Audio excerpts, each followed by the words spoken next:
ready to dive deep into something pretty intense. Oh, yeah, definitely bring it on. Today we're taking on a single poem. Oh, It's When I Have Fears by John Keats. oh, wow.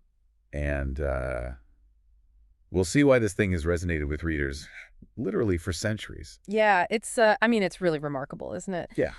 Keats, he lived such a tragically short life, Yeah. but even so, he was like this shining light in the Romantic era. Yeah. And, that was this really interesting period when all these artists were just exploring the depths of human emotion, the power of nature, just the ever-present shadow of death. Yeah, for sure. Mortality. Yeah, absolutely. And it's like all of those things are just crammed right into this one sonnet. Yeah. It was written when he was only 25. Yeah, a young guy. And he's laying bare all of his deepest fears. Mm. I mean, things that we still grapple with today. Yeah.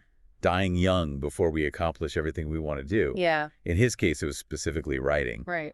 Leaving a mark on the literary world. Yeah, that was huge for him. Losing love. Yeah. I mean, all heavy stuff. Big time. But he doesn't shy away from it at all. Not at all. He tackles it head on. Yeah.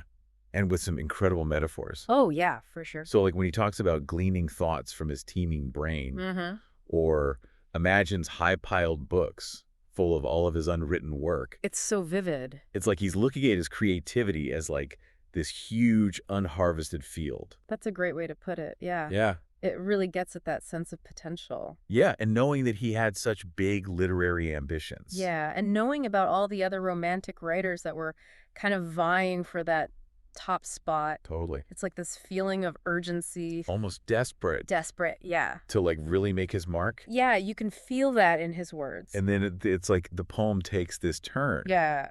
He goes from these very personal anxieties to this much grander cosmic scale. Yeah, zooming out. He starts talking about night-starred face. Yeah. Yeah. Huge cloudy symbols. And it's like you're suddenly out there looking up at the universe. It's like he's looking up from his desk and he's just hit with this realization of how vast everything is. And he wants something more right. Totally. He talks about this high romance. And that's not just about romantic love, right? No, it's bigger than that. It's like this longing for beauty and meaning and connecting with something much larger than just himself. Yeah, it's that core romantic ideal, right? Yeah. To strive for the sublime. But then he pulls us right back down to earth. Oh, yeah. With this phrase, fair creature of an hour. And he's reminding us that beauty fades. That love is fleeting. Yeah. Heartbreaking, really. It is. It's like when you're watching a beautiful sunset. Yes. And you know it's going to be gone so soon. Yeah. There's this joy and sorrow all mixed up together. You get it. And that idea that beauty doesn't last. It ties into his other fear, right? Yeah. Being alone. Facing the wide world without love or anyone even knowing who he is. Exactly. Yeah. That image of him standing alone on the shore.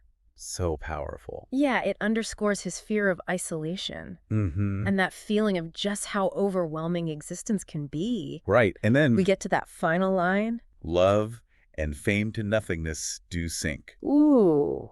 I mean, that's a heavy thought. Right. It can stop you in your It tracks. makes you think about what it all means. Or it can free you. Yeah. It's like Keats is wrestling with all of this fear. Yeah.